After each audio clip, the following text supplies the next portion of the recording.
Capítulo 2. India.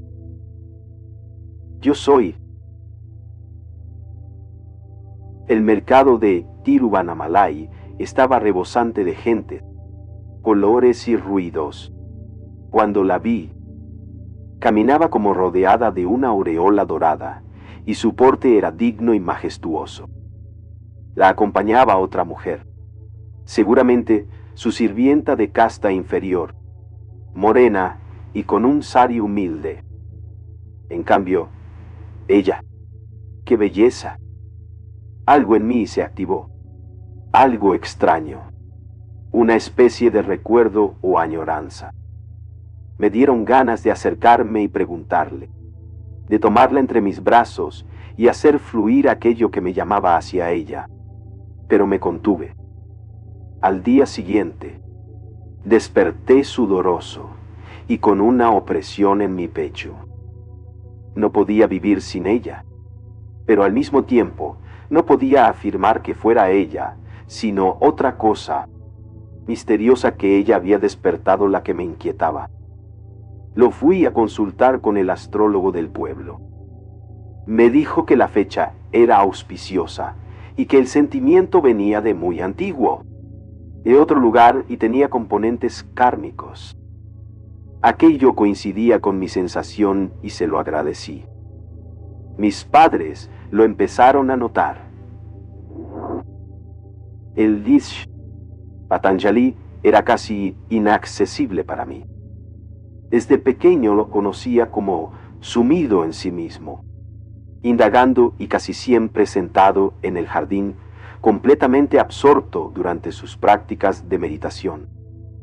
Mi madre lo admiraba y respetaba, y nos decía a mí y a mis hermanos que su marido, nuestro padre, estaba llegando al tercer ciclo de la vida, y que pronto nos abandonaría para internarse en el bosque y vivir en un contacto con Dios sin posesiones y en total entrega a Purusha. Estoy seguro que así nos preparaba para que, llegado el momento de la despedida, la pudiéramos aceptar tal y como ella lo había hecho. Mi madre estaba convencida de que su esposo era un santo y que había cumplido a la perfección su papel de padre y marido. Yo nunca lo había oído discutir o pelear. En las comidas, todos bendecíamos el alimento mientras él hacía una plegaria y mi madre solícita nos servía. A mí no me interesaba la meditación. La sentía como un rival de la compañía paterna, pero jamás lo expresé abiertamente. En cambio, los rituales me fascinaban. Todas las mañanas acompañaba a mi padre al templo y allí orábamos ante una imagen de Shiva. Él me decía que Shiva enseñaba a transformar lo negativo en positivo, colocándose más allá de la dualidad. De regreso a casa, siempre pasábamos a saludar al elefante sagrado. Su cuidador le había pintado la piel con dibujos intrincados y en su gran cabeza había trazado 3 líneas blancas paralelas y un gran círculo rojo en su entrecejo. Yo le acariciaba su trompa y él la colocaba sobre mi cabeza como dándome la bendición matutina.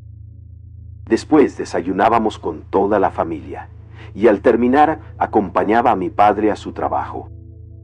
Vendía telas en el mercado y yo lo ayudaba con su negocio. Mis hermanos eran pequeños y se dedicaban a recibir instrucción en una de las salas del templo. Yo ya había terminado mis estudios y estaba penetrando al segundo ciclo de la vida. Quizás por eso no podía apartar de mi mente la visión de esa muchacha del mercado. Mi madre cuestionó 2 días después. Era muy intuitiva y seguramente le extrañaba mi semblante preocupado y mis ojos rojizos indicativos de insomnio. Se me acercó después de la comida y me llevó a su lado. ¿Qué es lo que te sucede?, me preguntó preocupada. Le conté todo y le di señas de la fisonomía y vestimenta de la muchacha. Le confesé la opinión del astrólogo y después de escucharme, me dijo que me tranquilizara. La boda se realizó 3 semanas más tarde. Ambas familias éramos de casta brahmánica y no había habido ningún problema para llegar a un acuerdo. Durante 20 años, mi esposa Soraya y yo vivimos una vida tranquila. Tuvimos 6 hijas y 2 hijos. En un viaje a la bahía de Bengala, visité a mi hermano Amam, quien era pescador del pueblo Ashama. Él me convenció de irme a vivir con mi familia a su pueblo. En las mañanas salíamos a pescar mientras los niños jugaban en la playa, nadaban y asistían a instruirse. Soraya era una buena ama de casa y la pequeña choza que nos servía de hogar siempre la mantenía limpia y arreglada.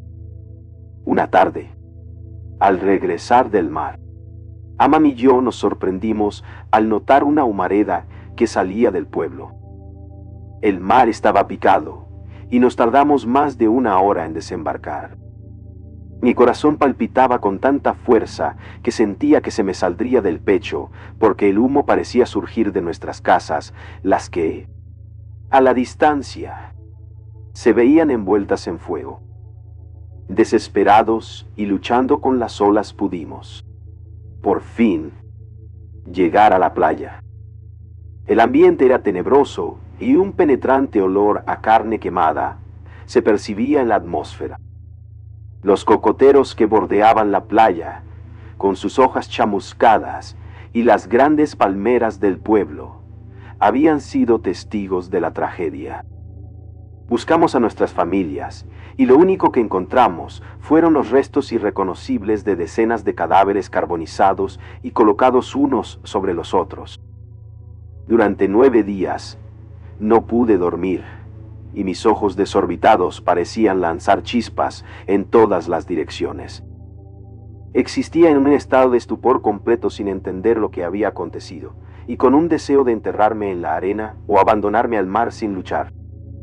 No podía comer y solo de vez en cuando cortaba un coco y saciaba mi sed con su jugo dulce y espeso.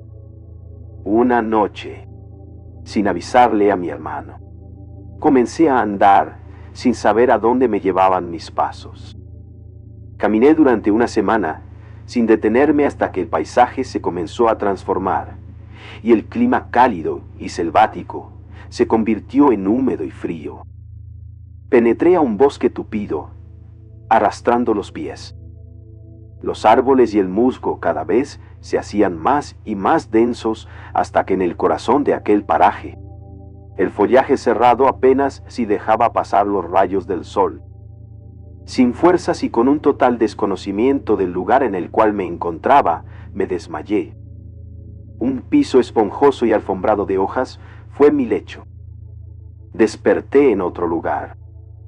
El calor de una fogata me calentaba y haciendo un esfuerzo enorme, alcancé a divisar frente a mí a un hombre delgado de barba enorme y cubierto únicamente con un pequeño taparrabos. Antes de poder reconocerlo, volví a caer en la inconsciencia. La misma experiencia se repitió en varias ocasiones en intervalos que parecían transcurrir sin intermedios.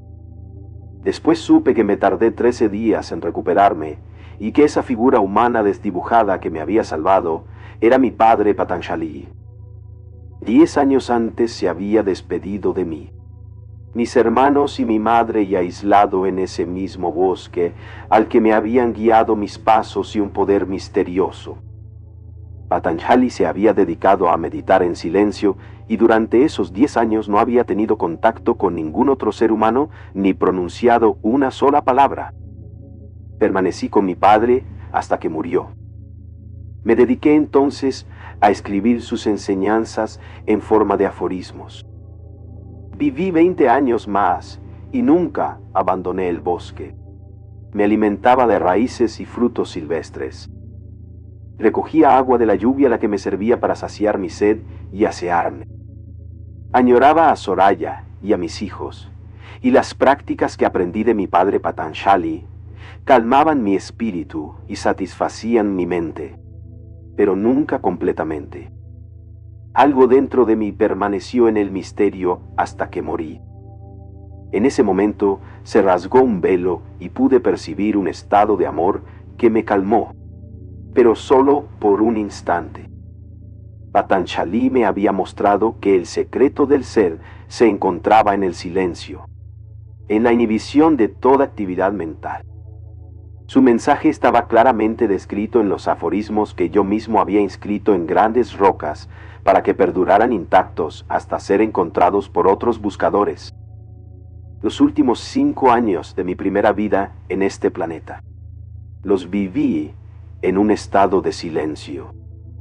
Solamente existía yo, el cielo y la tierra. Durante ese tiempo no pronuncié palabra alguna y en mi mente no apareció ningún pensamiento. Solamente en el instante de morir, de mis labios surgieron 2 palabras: yo soy,